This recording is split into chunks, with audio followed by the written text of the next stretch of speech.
tomorrow right here on Tennis Channel. Andy, what's going to be your biggest factor to determine who's going to hold up that trophy at the end of the day? Sabalenka first serve. You know, I sound like a broken record, but similar to Rublev, she wants to be able to control the middle of that court. Also in the highlights, as Chanda was going through it, I remembered how many times she was taking full cuts of that forehand to the Swiatek forehand on the run. You see her come up with 3 or 4 winners, not easy shots. She is going to have to kind of make the right decisions when she's playing defense on when to go big and when to get herself back into the point. I have a feeling we're going to see her go big very early and often. All right, so Andy says Sabalenka first serve. What do you say? I'm going to go, Iga's going to come out on top on this one. I think Iga is playing far too good of tennis, and plus Iga on clay, you can't really bet against her, even though she had lost to Sabalenka in their last final. I think Iga's style of tennis right now is playing far too good. I will agree with Andy that if Sabalenka could do it time and time again and rush that Iga forehand, that's the only way she's going to win, and that serve percentage needs to be up in the 60s, 70s, but I think Iga comes out on top.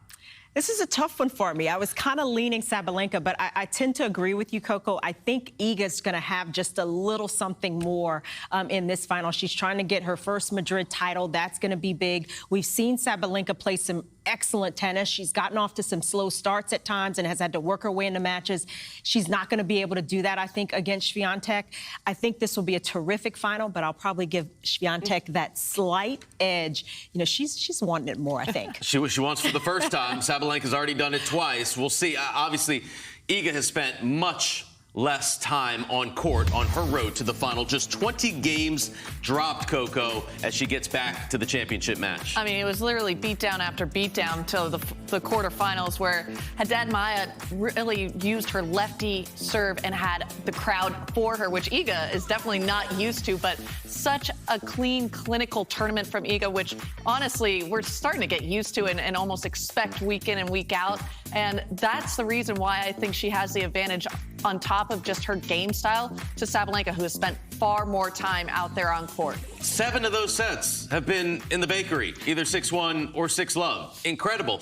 And as you look at Sabalenka's road to, she has lost 3 times as many games as Iga Swiatek. 60 games lost, Chanda Rubin, on the way to the final, which, by the way, is the most by anyone in the history of this event. Yeah, she's lost a lot of sets in this road to the final. The one straight set match against Mira Andreeva, that was her best tennis, Sabalenka, and it was against a very different style of an opponent, very much less experience, and I think Sabalenka was able to take advantage of that.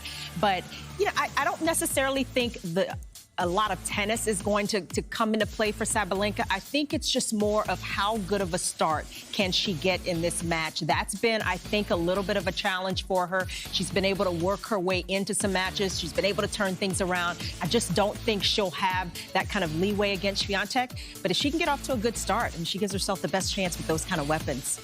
All right, Andy, you answered my question directly. Well, what's going to be the biggest factor, which is Sabalenka's first serve, and then Coco and Chanda decided to pick winners, both Iga Swiatek. Who's your winner, Andy?